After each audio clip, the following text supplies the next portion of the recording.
Hi guys, good day. Maayong adlaw.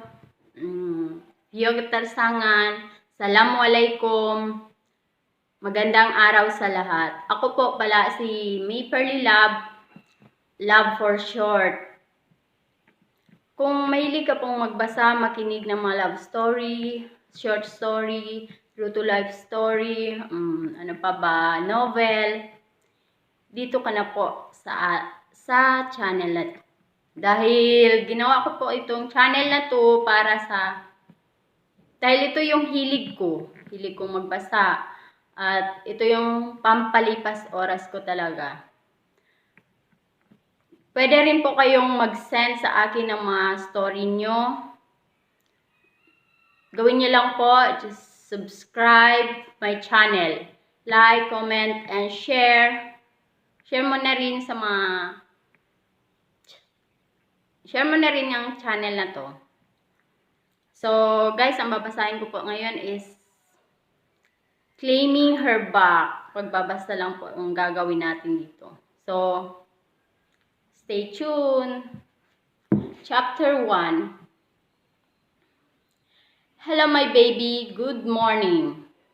I tickled my adorable baby to wake him up. It was already 7 a.m. and I was planning to take him to grocery shopping. Our fridge was empty with food, and only bottled waters and a frozen mango float were available. He slowly opened his eyes and stared at me. Then, in a second, he was smiling so wide that made me tickle him more. He was laughing and babbling as if he wanted to say something to me. He got his blue eyes from his father. Anyone could tell that he was his father's son. It was just very unfortunate that he would never see his father ever. I looked at his eyes and even he could not speak. Yet I knew he recognized me and wanted to call me Mommy. We got up from bed and we went to the bathroom so we could shower together. He seemed to be very excited every time he showered because he liked playing the water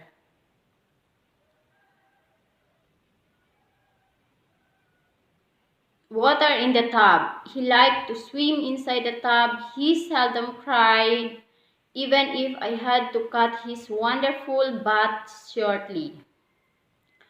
I bought him a floating duck so he could play it on the water, but instead, he kept on biting the head of the duck. He was very much attracted to its yellow color. Come on, baby, time to get out. I picked him up out from the tub. I looked at him and he could not keep his eyes open, indicating that he was sleepy again. I wrapped him in his white baby towel and it seems like he loved the comfort of its warmth. Now I finally had my time to shower. I stripped down naked and went to the bathroom. I looked at the mirror and traced my stretch marks with my fingers. I did my bathroom routine quickly. I had to hurry because in a couple of minutes my baby would wake up again. Before I could wrap myself with the rug, I heard a muffling sound from the bedroom. I went out and saw him trying to get away from the baby towel I had wrapped him and looked at me, showing his tongue.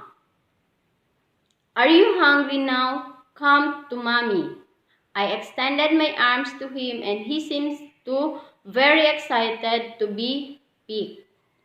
Honey, you will accompany Mommy to the grocery store, okay? As soon as he heard it, he babbled some words and clapped his little hands together. After I fed him with my breast milk and dressed him up, I put him back in the crib so he could play for a while, and then I dressed myself quickly. I was wearing my favorite blue gray skinny jeans and topped it with a black fit low neckline blouse. I had my shoulder bag ready with all the things I would need: wallet, coin, purse, diapers, extra baby clothes, baby socks and towels, formula, baby wipes, napkin, umbrella, my cell phone, etc. I would say the bag contained 98% of baby things and the rest was mine. I put on my flat shoes and picked the baby backpack sling. My baby was settling in my front and he was cutely giggling while I was strapping the slings tight. "You're ready?" I smiled to him and he raised his hands and flapped his legs, showing that he was excited to go out now. He went outside the apartment and I hailed a taxi. It was definitely a sunny day and the clouds didn't give any indication of possible change of weather. But with the climate change, nobody could predict anymore the sudden change of weather, so I always brought an umbrella every time we went outside the house. There was a light traffic since it was Saturday. I looked at my baby and he seemed to have fun watching the passing cars and others' vehicles on the road. He mumbled baby words again and kept on flapping both his feet and hands. "You love the cars, don't you?"